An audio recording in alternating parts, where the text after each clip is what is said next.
We've been in a warm stretch of weather here recently over the past couple of days, and that is going to change as we go into Sunday and into the preceding days. Take a look at tomorrow. This is going to be Sunday. Temperatures are actually going to start out in the 30s tomorrow morning and only warming up to around 50 degrees. And look at our winds. They're out of the north this time, and so you know what that means, right? We're drawing in more cold air.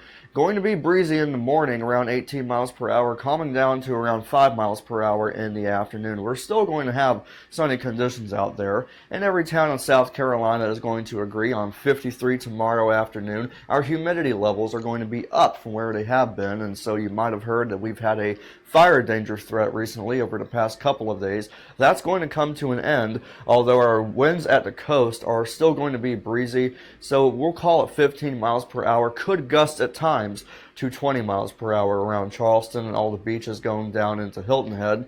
And tonight it's going to be noticeably cooler than where it has been. In fact, our northern areas, Greenville, Rock Hill, could be around 30 degrees, mid-30s for the inland communities. And then as you go to the southern coast, that's where we'll see upper 30s to maybe low 40s tonight. And it's still going to be breezy all over the area. Tomorrow will be around 50 degrees, give or take a few.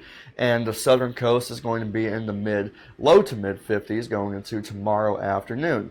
We've been talking about this storm system recently over the past couple of days. This is going to be Wednesday. It's now looking like the timing of this is going to be Wednesday morning for most of us. And so the upstate will see this in the early morning hours before the sun rises. And then as you're heading out the door Wednesday morning, the Midlands up into southeast North Carolina, that's where we're going to see the severe weather threat begin to increase.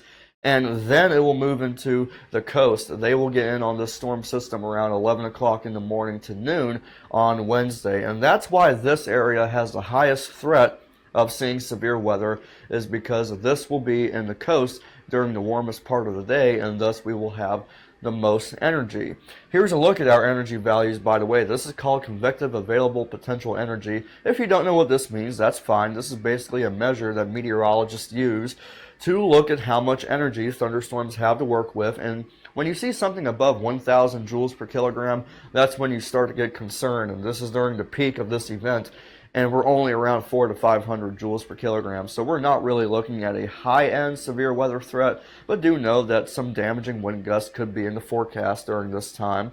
And then going into our next 3 days, the clouds are going to increase ahead of this storm system. I do want you to note, though, that it is going to be breezy 24 hours before and after this storm system moves through. Temperatures are going to be in the 30s in the next couple of days in the morning. And then Wednesday, here's our storm day. Clouds are going to increase on Tuesday ahead of it. That's going to be the warmest part of the day, or part of the week, is going to be on Wednesday. Temperatures are going to be in the mid-70s during that time. And then after that, it clears out. Clouds are going to return Friday and Saturday of this week, and we're going to warm up slowly back to 70 degrees, although our low temperature values are going to continue to be in the 30s to near 40. So here's a look at our 7-day forecast. I want you to stay tuned, stay aware of this possible severe weather threat coming to South Carolina on Wednesday. It's not expected to be a big deal, but just know that will be impacting your Wednesday plans.